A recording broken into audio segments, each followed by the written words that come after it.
Hi guys!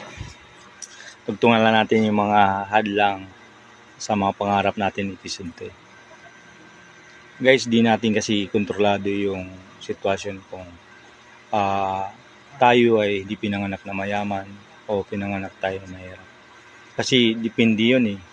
Hindi natin masisisi yung mga gulang natin kung hindi sila nagtagumpay dun sa mga larangan na tinahak nila. Kaya tayo mga anak, huwag tayong magmalaki sa nila kung yan lang kaya nila bigay. Tulad yan, guys, na pag mayroong mga activity sa school o mga field trip hindi kayo nakakasama, huwag po natin sisihin yung mga magulang natin. Ikaw naman na kaya mo naman na kumita na, ikaw mismo gumawa ng paraan kung gusto mo talaga sumama. Paglalaanan mo yan.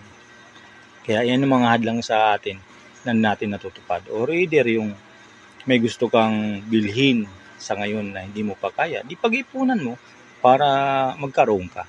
Diba? Hindi naman nasan yan eh. Kung dati mayaman ka, kung sanay ka sa hirap, kaya mo yan matupad. Diba? Kaya tayo na nanonood at nakikinig, huwag po tayo magsawang mangarap kung ano po yung ating kayang abutin.